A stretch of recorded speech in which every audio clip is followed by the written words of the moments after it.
Hello Cancer, Sun, Moon, Rising, and Venus signs. Kamusta kayo? Sana po nasa mabuti kayong kalagayan. Welcome back po sa Star Tarot.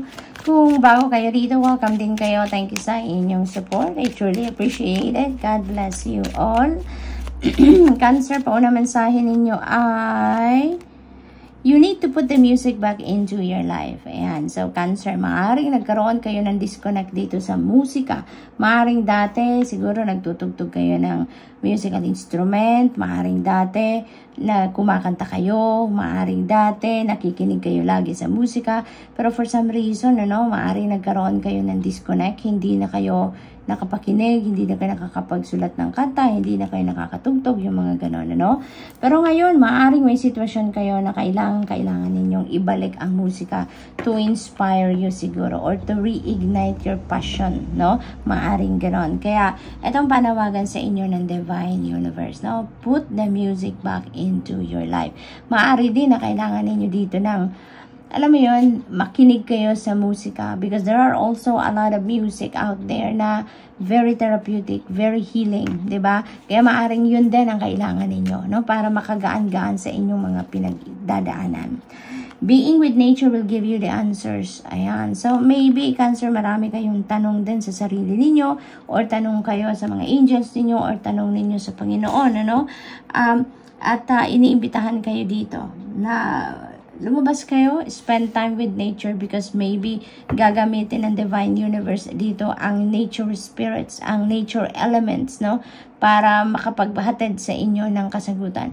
Maaring may mga ipapakita dito sa inyong mga specific kind of animals or maaring sa mga puno ninyo maramdaman or makita yung mga kasagutan. There are so many different ways, ang Divine Universe para sa paghahatid ng mensahe sa atin, paghahatid ng gabay, paghahatid ng mga kasagutan sa mga tanong natin, hindi ba? Kaya, maaring this time, sa nature, through nature ang gagamitin ng Divine Universe para mapaihatid sa inyo ang impormasyon na kailangan ninyo, What else for Cancer? We have Nine of Pentacles, beautiful energy. This is financial comfort. Financial comfort, finally, mararanasan ninyo, mararamdaman ninyo dahil meron dito mga financial blessings na parating. This is you reaping the rewards of your hard work. Ito na yun yung bunga ng inyong pagsisikap. Ito na ngayon yung bunga ng inyong pagtatrabaho. Pagpupursige sa inyong ginagawa. Ito na yung financial reward. Makukuha nyo na ang premyo ninyo sa pagtsatsaga, pagsisikap, pupursigin ninyo sa trabaho. So, ngayon, you are going to experience financial comfort. Meron na kayong ditong abundance and prosperity na mararanasan sa buhay ninyo. Kaya, savor ninyo yan. You work hard for that, Cancer, pinaghirapan ninyo yan. Kaya, i-savor ninyo yan. I-enjoy ninyo. Be grateful as well, We have Ace of Cups. Napakaganda nito, Cancer. Beautiful, beautiful energy.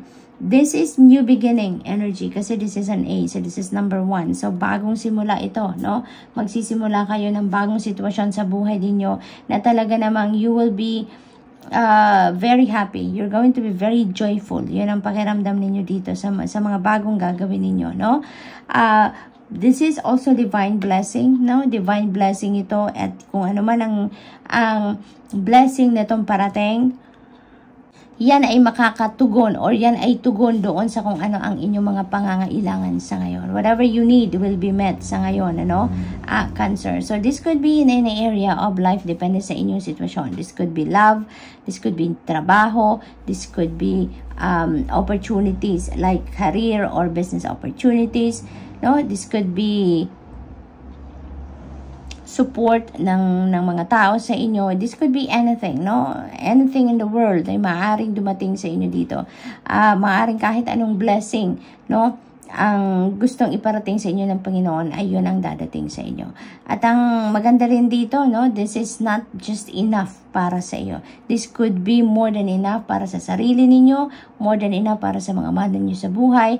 Marami pa kayo ditong tira, para maitulong din ninyo sa iba, no? So, kung ano man ang blessing na parating sa inyo, Cancer, it could come in abundance, no?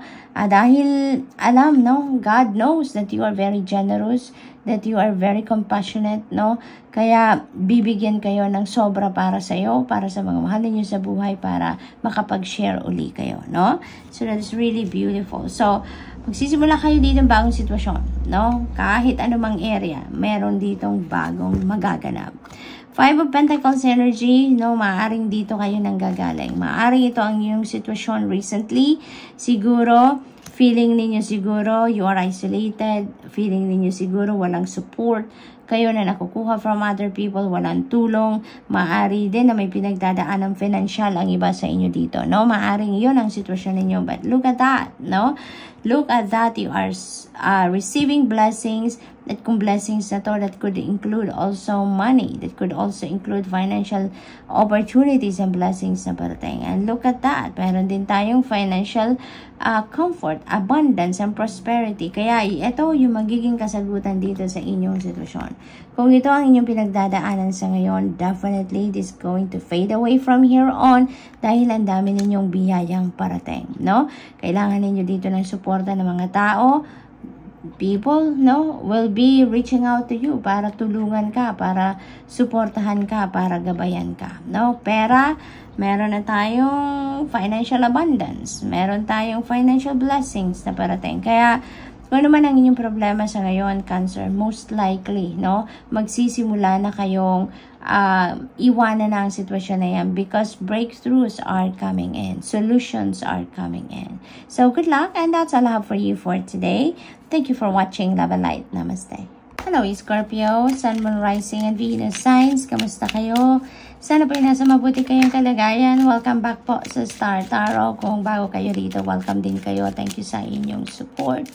I truly appreciate it. God bless you all po. Tingnan natin ang mga messages ninyo for today is Scorpio. Ayan. So, look at the clouds to see the answer you seek from your angels. So, maybe you are seeking for answers. Maybe naghahanap kayo ng kasagutan sa inyong mga tanong.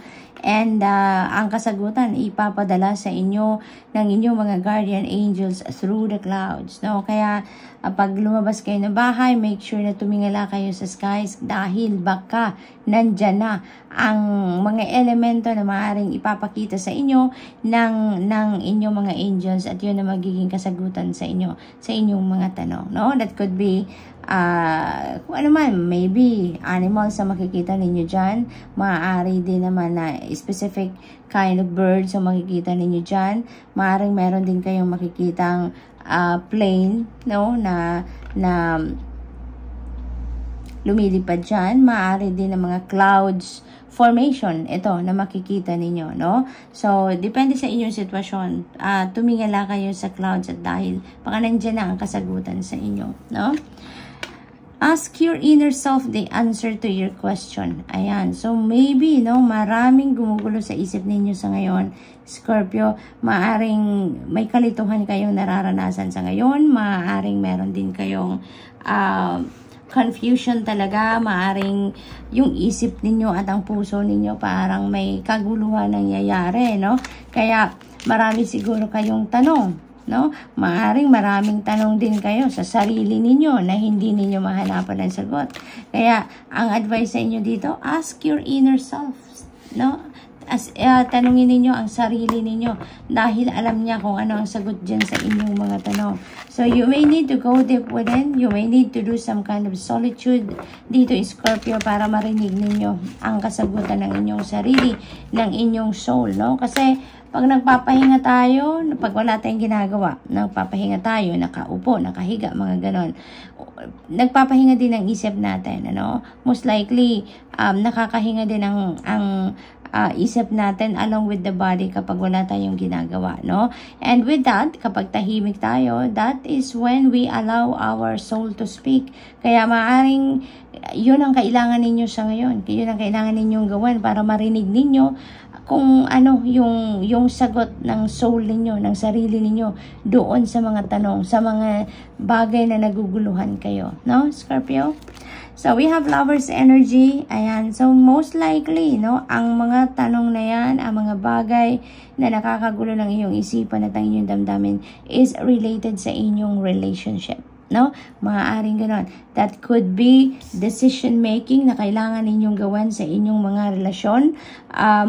And yung relationship naman ito, not limited to love and romantic relationship. This is also could be relationship ninyo with your friend, relationship ninyo with your kamag-anak, maaaring ganon. Kaya ano to, Scorpio, no? Maaaring seryosong sitwasyon, seryosong subject ito, no? Na kailangan ninyong pag-isipan at kailangan ninyong pagdesisyonan sa ngayon, no? It could be decision ng pag-aasawa, no? Maaring ganon. Or kung single naman kayo at mayroong nanliligaw dito, maaring nagugustuhan nyo din. So, maaring isa din yan sa pinag-iisipan ninyo if you are going to commit with that person, no? Kung papasok na kayo sa isang ano tawag dito? Relationship, no? Maaring ganon. So, what else? We have the star energy. Napakaganan. This is about healing, no? This is about healing. This is about new blessings, new hope, new path coming in sa buhay ninyo, Scorpio. Parang ano to, ang iba sa inyo dito nanggagaling kayo sa isang mahirap na sitwasyon. Some of you maybe are coming from a difficult situation na pagtagumpayan nyo yan, no? Na pagtagumpayan nyo na mga problema, challenges sa buhay. Kaya parang ngayon mararamdaman niyo parang bugbog sarado ang loob niyo, ang isip niyo because meron kayong sitwasyon na pinaglabanan dito, no? And you manage to succeed, 'di ba? Naging victorious kayo sa isa sitwasyon na 'yan. Kaya naman ngayon, parang bibigyan kayo ngayon ng bagong pag-asa, bagong buhay ng divine universe. Merong mga bagong blessings, may new hope dito, new optimism na ibibigay sa iyo, and there is new path na magbubukas para sa inyo, no? Bibigyan kayo ng bagong path sa buhay wherein doon kayo maglalakad sa ngayon. You are heading towards something new. New experience, new situation dito sa buhay ninyo, Scorpio. Para makapagsimula kayo ng bagong buhay. Kumbaga, no? Parang may reset na mangyayari sa buhay ninyo sa ngayon. You are divinely guided as well, no? Pinapakita sa iyo yung parang kung ano man yung bagong path na to na para sa inyo na dapat ninyong mapuntahan. Parang iniilawan ng divine universe yan para sa inyo, no? That is being illuminated for you, no? So talagang napakaganda. You are so blessed, no? Scorpio, you are so blessed. And this is also about fulfillment, no? Wish fulfillment. Kaya maaari din na meron kayong mga wish na maaring mag-come to fruition sa ngayon. Maaring meron kayong mga dreams ngayon na talagang magmamanifest na sa buhay ninyo. So, good luck po. 8 of Wands, beautiful opportunity. These are wonderful opportunities coming in sa buhay ninyo, no? Napakaganda. Kasi yung mga biyayang ito, no? Yung maaaring yung mga blessings na to na ibibigay sa inyo ng divine universe. This could be multiple opportunities na parating. It could be in any area. It could be an opportunity to travel. It could be an opportunity para sa isang bagong trabaho or additional na trabaho, additional source of income. It could be a new career. It could be a new business venture, no? Kung ano pang business opportunity dyan na pagkakakitaan ninyo, no? So, maaaring ganun ang ganap dito for some of you, Scorpio, no? At this is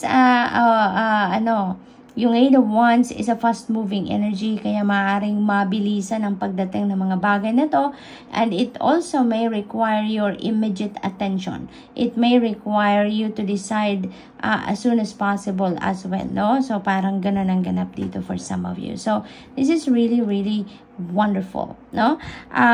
This is also a travel energy, kaya most likely meron ditong travel na gagawin si Scorpio. Maaring related yan sa mga opportunities na parating, trabaho, siguro overseas, no? Opportunity yung nakuha ninyo dito, overseas na trabaho, kaya maaring lilipad kayo sa ibang bansa para doon na magtrabaho, no? Maaring ganon din ang ganap. Maaari din naman na hindi. Maaring yung travel na to is within the country lang kasi maaring related din sa travel industry. Yung opportunity na nadadating sa inyo, that is also possible. So, good luck. And that's all I have for you for today. Thank you for watching. Love and light. Namaste. Hello Pisces, Sun, Moon, Rising, and Venus signs. Kamusta kayo? Sana po ay nasa mabuti kayong kalagayan. Welcome back po sa Star Tarot. Kung bago kayo dito, welcome din kayo. Thank you sa inyong support. I truly appreciate it. God bless you all. Tingnan natin ang mga messages ninyo, Pisces. Your soul has made many journeys. Listen to its wisdom. Ayan. So, yan ang isang bagay na masasandalan ninyo, no? Yung inyong wisdom. Kasi, parang na kayo, parang marami na kayong pinagdaanan sa buhay in the past, marami na kayong experiences sa buhay, marami na kayong learnings and wisdom na na-pick up, no?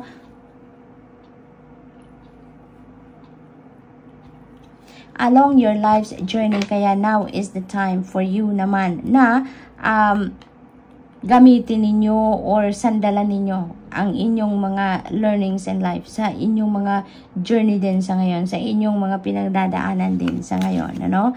Humugot kayo doon sa inyong wisdom, sa inyong learnings in the past, doon kayo humugot ng inspiration or motivation, ano? Sa pag-deal with ng mga sitwasyon ninyo sa ngayon.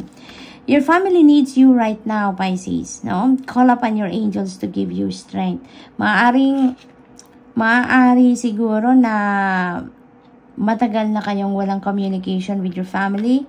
Maaring nasa malayong lugar kayo or maaring meron kayong distance talaga dahil maaring hindi kayo pagkakaintindihan with the family, no? Maaring ganon ang ganap. Kaya sinasabi sa inyo dito, call upon your angels to give you strength para magkaroon kayo ng lakas ng loob, para kayo yung mauna na makipag-communicate, magkumusta sa inyong pamilya. Kasi sinasabi dito na your family needs you right now. So, we don't know kung ano yung pangangailangan ng pamilya ninyo sa ngayon. But they need you, no? Yung ganon. Maaring kayo makakatulong sa kanila kung ano man na pangangailangan nila sa ngayon, or maaring kayo yung makakapagbigay solusyon siguro, no? Sa kung ano man ang kanilang problema sa ngayon. Of course, this is not going to resonate with everyone, Pisces. So, just take as it resonates, okay? Mararamdaman naman ninyo yan. You're a water sign. Napakalakas ng inyong radar. Napakalakas ng inyong intuitive abilities dito. Kaya, mararamdaman ninyo kung ano ang sitwasyon ng inyong pamilya. Kung may ganyang ganap, no? We have the High Priestess. Ayan. So, High Priestess is giving you advice dito or giving you a heads up, no? Na sa kung ano man klaseng sitwasyon pinagdadaanan ninyo sa ngayon, maaring merong kalituhan kayo, maaring meron kayong pag-aalala, meron kayong indecisive na siguro sa ngayon. Kaya iniimbitahan kayo ni High Priestess to tune into your intuition.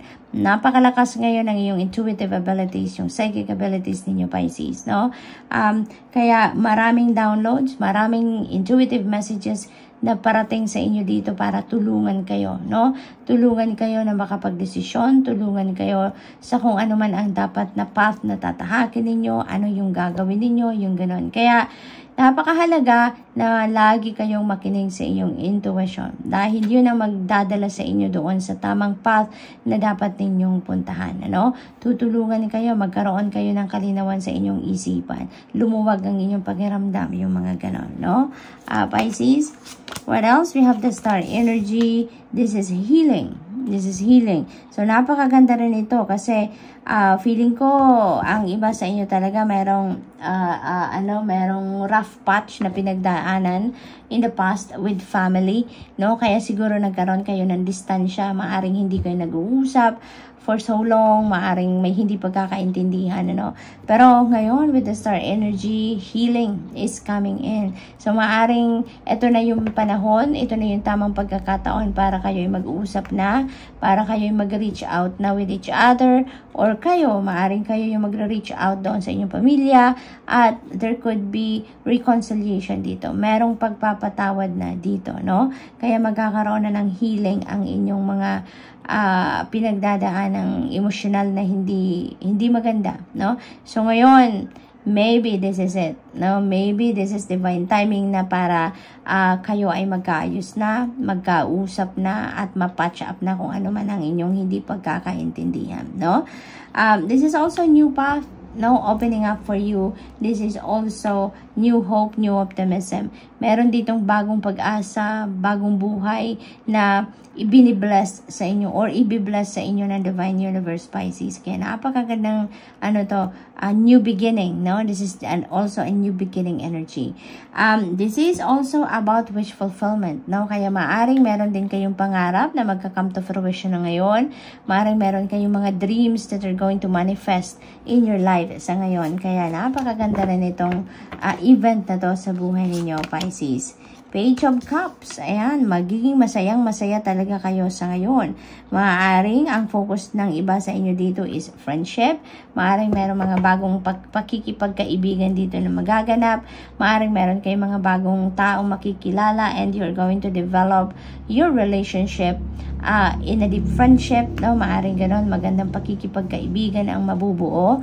Maaari din na ang iba sa inyo dito is going to do something para naman makipagkita sa inyong mga kaibigan. Maaaring you're going to cultivate, you're going to nurture your friendship ngayon. Maaaring matagal na kayong walang connection sa inyong mga kaibigan and maybe ngayon magkakaroon na dahil maaaring kayo ay magre-reach out na sa inyong mga kaibigan. That is also possible.